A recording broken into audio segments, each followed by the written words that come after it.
Hi guys, I have a 2015 Honda Accord V6 EXL version with navigation, and this is the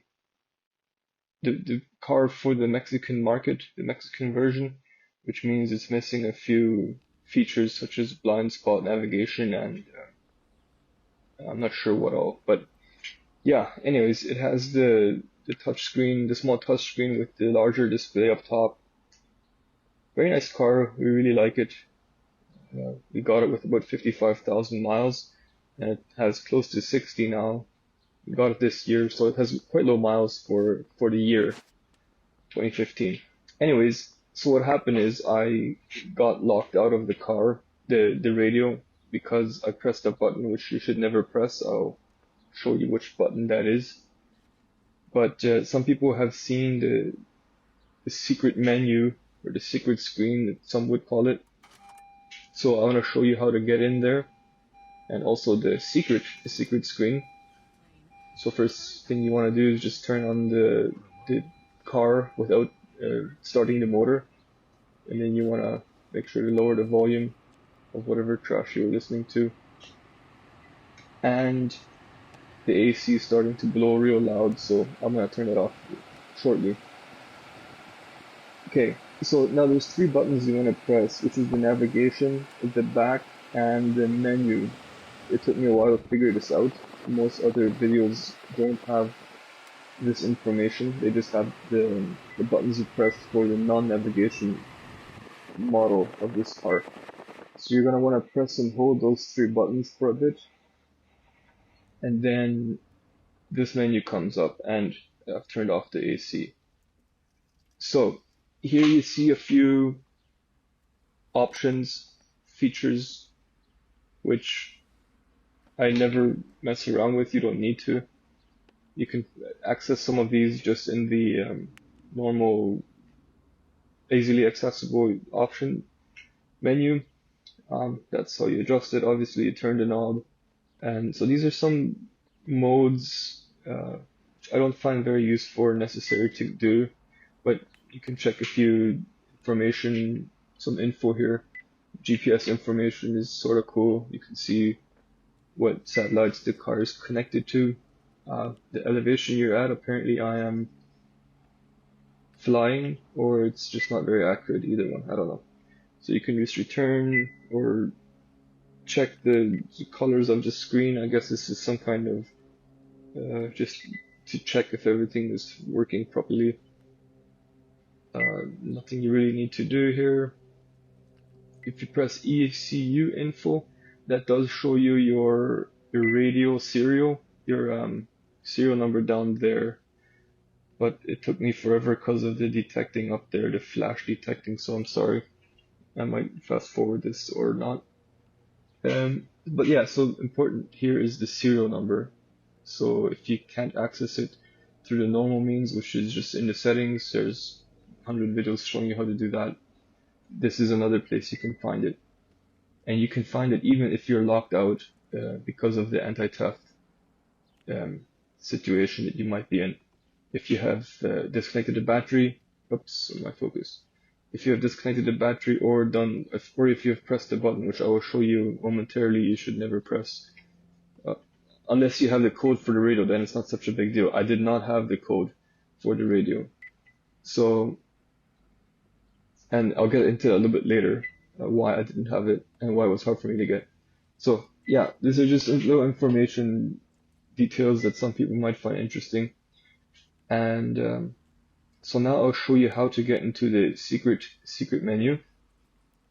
So what you're gonna want to do is press and hold the menu button once more, just the menu button. Press and hold that for, I don't know, 5 seconds, several seconds, and then it brings you into this screen. So the first option there is grayed out. It's gone. It said skip anti-theft, whatever. You can skip, if you don't have the code, you can skip it and have, you can resume functionality of the radio, even if you don't have the code. Anti-theft skip, that's the first option there. And so there's a whole bunch of other The options here, little details, not important. You can adjust the volume anywhere. It's kind of neat, I guess, to see it in here. You can do the tire recalibration in here if you happen to change tires or whatever. I've never done that. Display adjustment, yeah, you can change all these settings, I guess, to a very fine detail level. Again, I haven't done it. I don't think it's necessary. It's fine as is. But here you can see how that looks. And return. And then there's one other little tip, one little trick I'm gonna get to eventually. Come on, buddy. Focus, focus. Yeah, anyways, this is just a solar angle. I don't even know what that is, but I guess it's interesting to see different things on the screen. So now we go to the next page, which then you want to go to the DSP/amp setting. And then you're going to want to turn the flat to on. And this, some people say, enhances your audio quality of the audio system. If once you return to the menu, it's going to show off, but that's just a glitch. It's going to be on once you've turned it on. You don't need to do that every time you turn on the car. So that's on now.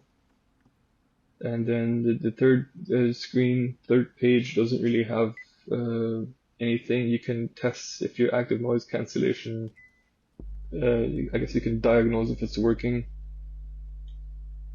If it turns on, can I hear a noise? Yeah, I guess just to check if your car has that feature, I suppose. And yeah, so the button that you never ever want to press is update right there. Yeah, really zooming into it so you can see which one it is. If you press that button and you don't have the code, you're going to be locked out of your radio. That's what happened to me. And because I have the Mexican edition of this car, the VIN number, the VIN doesn't work with the US Honda page, where you can just go type in your VIN and the serial number of the radio and you're good. But a little tip here is for those who have a Mexican or a different country version of this car, maybe Canadian, I'm not sure. What you can do is just, what I understand, and I haven't tried this myself, what I understand is you can just type in any Honda Accord code, VIN number, and then with your serial number of the radio, and that's it, and you get the code. I called in, they were very happy to give it to me, so that was great. So to go back, you just exit, you press return to exit all of those screens, and yeah, that's it. I hope this video was helpful. If you have any questions, please let me know. And yeah, thanks a ton for watching.